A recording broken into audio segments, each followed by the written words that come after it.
So now we have come to the order 5, rule 2 and 3 हम साथ में पढ़ रहे हैं। रूल 2 और 3 बेसिकली रूल 2 जो है ऑर्डर 5 समन CPC, रूल 2 बता रहा है कि जो कॉपी ऑफ स्टेटमेंट एनेक्स साथ लगाई जाएगी समन की, वो अब यहाँ पर बात आ रही है कि जो भी समन जो है वो भेजा जाएगा उसके साथ कॉपी ऑफ प्लांट लगाई जाएगी, और अगर इजाज़त हुई तो if so permitted by a concise statement, तो फिर उसके साथ एक मुख्तसर सी स्टेटमेंट भी जो है वो साथ लगाई जाएगी। अब हम अगर इसकी थोड़ी सी कमेंट्री टाइप हैं इसमें आ गए तो आ जाएं, तो ये बता रहा है कि एवरी समन शैल बी, इसके साथ अ कॉपी ऑफ, एक तो कॉपी ऑफ प्लांट होनी चाहिए,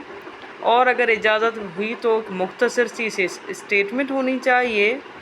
and copy of document annexed with the plan, a copy of the list under sub rule 2 of 14। और अब बात आ गई ये ऑर्डर 7 की। कॉपी ऑफ डॉक्यूमेंट्स जो साथ लगाए जाए वो जो हैं प्लांट के साथ,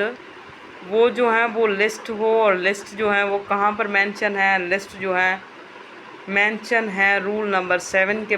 पास, 7 में जो प्लांट को डिफ़ाइन कर रहा है और प्लांट का सारा कुछ बता रहा है। तो वो चीज़ जो है जो यहाँ पर लिस्ट बताई गई हैं वो हम रूल नंबर 7 जब पढ़ेंगे, यानी कि प्लांट के बारे में जो ऑर्डर हैं, सॉरी रूल नहीं ऑर्डर पढ़ेंगे तब पढ़ेंगे। तो इन शॉर्ट बात ये है कि समन के साथ जो है वो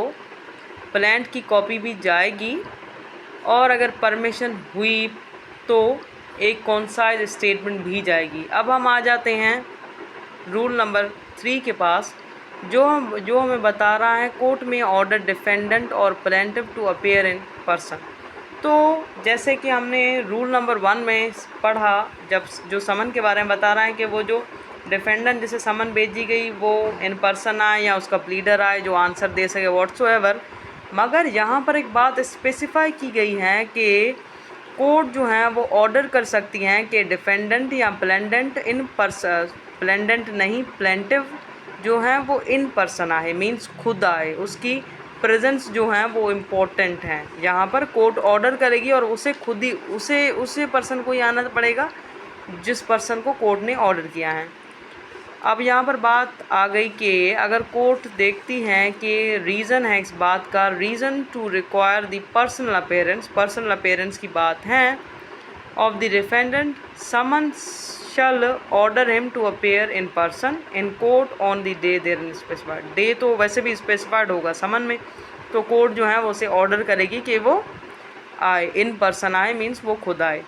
अब यहाँ पर बात आ गई कि where the court sees reason to require the personal appearance of plaintiff on the same day, it shall make an order for such appearance. अब ऊपर बात कर रहा है डिफेंडेंट की, अगर कोर्ट समझेगी reason require for appearance of defendant, तो वो डिफेंडेंट को कहेगी कि स्पेसिफिक डे पे आए, ऑर्डर करेगी। और इसके सब रूल 2 में ऑर्डर 5 रूल 3 सब रूल 2 बता रहा है कि अब अगर कोर्ट देखेगी कि पर्सनल अपेयरेंस किसकी रिक्वायर है, प्लेंटिव की, तो कोर्ट सेम डे पर it shall make an order for such appearance, उसके लिए भी वो जो है वो ऑर्डर करेगी। तो बात हो गई कि पहला रूल जो हमने पढ़ा ऑर्डर 5 रूल 2 के जो समन भेजा जाएगा उसके साथ क्या भेजा जाएगा, कॉपी ऑफ प्लांट, और अगर परमिशन हुई तो एक कॉन्साइज स्टेटमेंट भी उसके साथ भेजी जाएगी, किसको, जिसको समन भेजा जाएगा, मीन समन के साथ। अब हम रूल 3 भी पढ़ चुके कि अगर कोर्ट जो है वो ज़रूरी समझती हैं, रीज़न है इस बात का रिक्वायर, तो वो डिफेंडेंट को या फिर प्लेंटिव को कह सकती हैं, ऑर्डर कर सकती हैं कि वो ज़ाती तौर पर कोर्ट में पेश हों। हमने ये दोनों ऑर्डर रूल पढ़ लिए, और अगर आपको कुछ भी समझ ना आए